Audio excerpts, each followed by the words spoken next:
जय श्री कृष्णा। एक समय केशवपुर नामक नगर में कृष्णदेवराज का शासन था।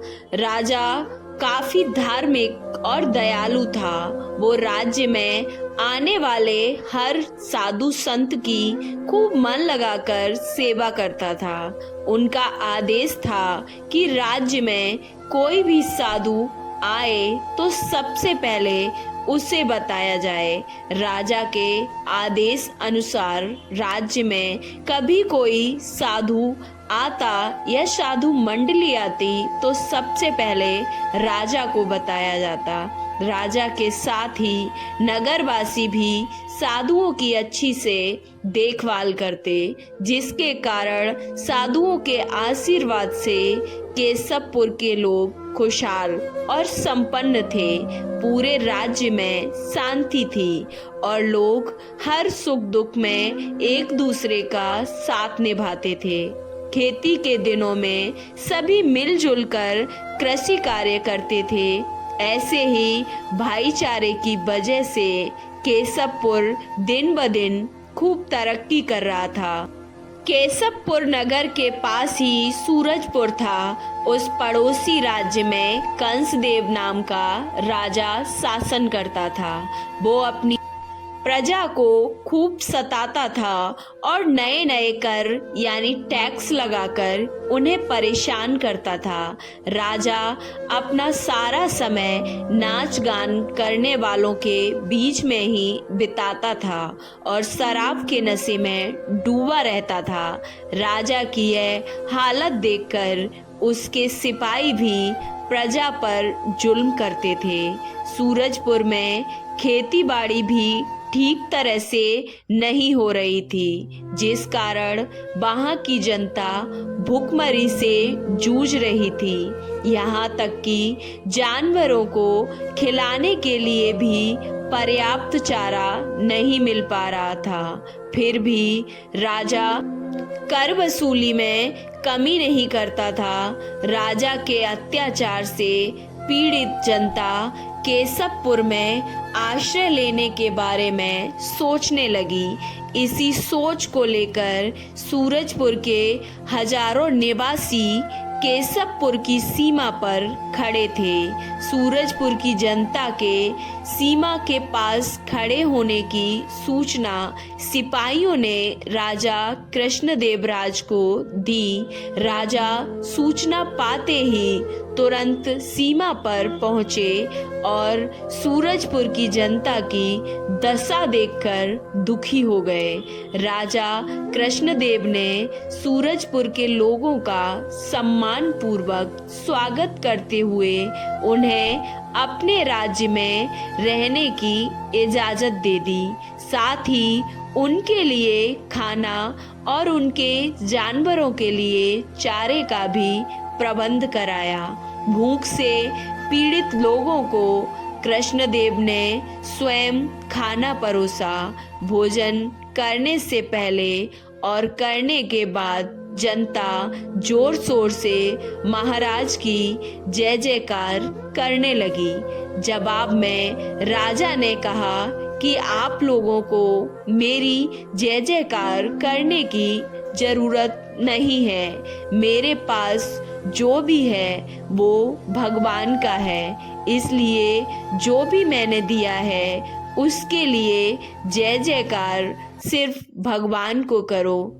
ऐसे में आप सभी मेरी जगह भगवान की जय जयकार करें, क्योंकि वही हम सबके पालनहार हैं। कुछ दिनों बाद सूरजपुर की बची हुई जनता भी केशवपुर की तरफ पलायन करने लगी। धीरे धीरे सूरजपुर के ज्यादातर लोग केशवपुर राज्य में बस गए। देखते ही देखते पूरा राज्य ही खाली हो गया और राजा कंसदेव और उनके कुछ ही सिपाही नगर में रहने लगे। भूखमरी के कारण पशु पक्षी मरने लगे और उनकी लाशें नगर में ही सड़ने लगी। इसी के चलते पूरे सूरजपुर में बीमारी फैल गई। राज्य में बचे लोग भूख और बीमारी से परेशान रहते थे और अधिकतर लोग मरने लगे। एक दिन राजा कंसदेव की पुत्री को हैजा हो गया, जिससे कुछ ही दिनों में हैजा से उसकी मृत्यु भी हो गई। राजा लाचार हो गया और वह बार बार सोचने लगा कि उन्होंने जनता पर काफी अत्याचार किया है। यह सोचकर राजा कंसदेव भगवान से क्षमा की भीख मांगने लगा।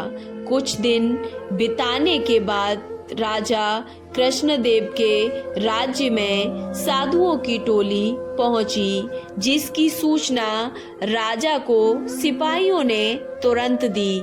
उन्होंने राजा को बताया कि इस मंडली में 2 महिला साधु व युवक हैं, जिनमें से एक युवक राजकुमार जैसा है और एक युवती राजकुमारी के समान दिख रही है। राजा यह सुनते ही सब काम छोड़कर तुरंत सीमा पर पहुंचे और उन सभी को सम्मान के साथ राजमहल में ले आए। राजा ने उन सभी की खूब सेवा की। कुछ दिनों बाद साधुओं ने राजा से उनके नगर घूमने व वहां की जनता से मिलने की इच्छा जताई। राजा भी साधुओं की बात सुनकर उनके साथ नंगे पांव नगर की ओर निकल पड़े।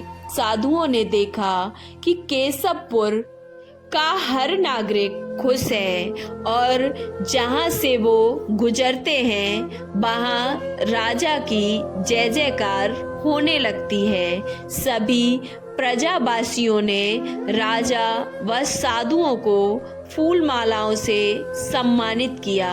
जनता द्वारा राजा के लिए इतना आदर सत्कार देखकर एक साधु ने कहा, राजन, आप तो धन्य हैं। आपके बारे में जितना सुना था आप उससे भी बढ़कर हैं। मैं साधु नहीं हूँ, बल्कि आपके पड़ोसी राज्य सूरजपुर का राजा हूँ।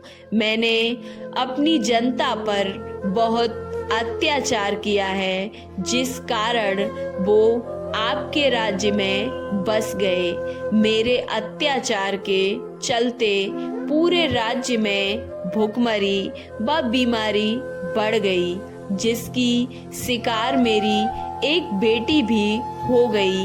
अब मैं अपने पापों को धोने के लिए भगवान की भक्ति करने लगा हूँ।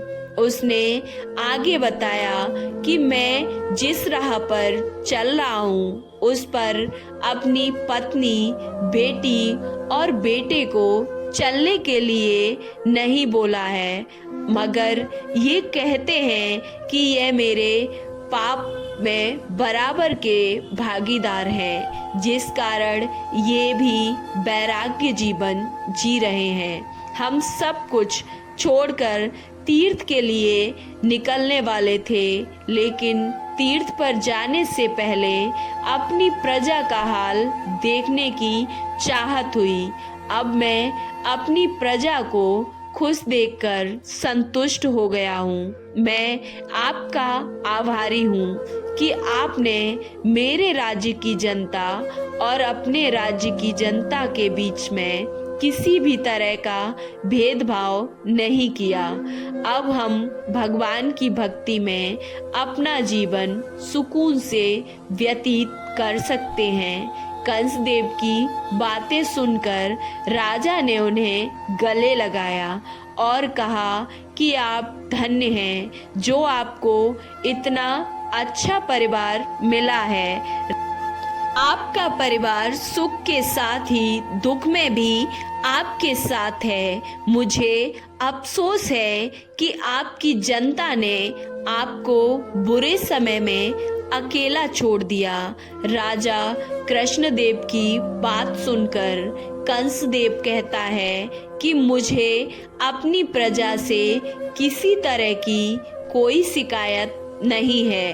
फिर राजा कृष्णदेव ने कंसदेव से कहा कि आप अपने पुत्र को मेरा दामाद और अपनी बेटी को मेरी बहू बना दीजिए। राजा कृष्णदेव की बातें सुनकर कंसदेव की आंखों में आंसू आ गए और मुंह से एक ही शब्द निकला कि किसी तरह से कंसदेव ने कहा कि राजा कृष्णदेव, आप धन्य हैं। मैं आपके इस प्रस्ताव को स्वीकार करता हूँ। आपने मेरी चिंता भी दूर कर दी। फिर राजा ने दोनों की शादी बड़ी धूमधाम से की और कंसदेव व उसकी पत्नी कुछ दिन बाद तीर्थ यात्रा के लिए रवाना हो गए।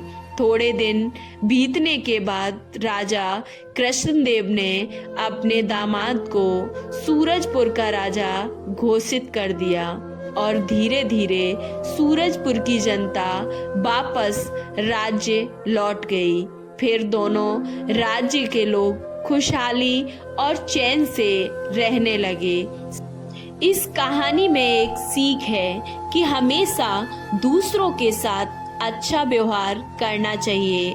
धनवान होकर घमंड नहीं करना चाहिए। आपको ये कहानी कैसी लगी? अच्छी लगी तो वीडियो को लाइक, चैनल को सब्सक्राइब करना ना भूलें। जय श्री कृष्णा, राधे राधे।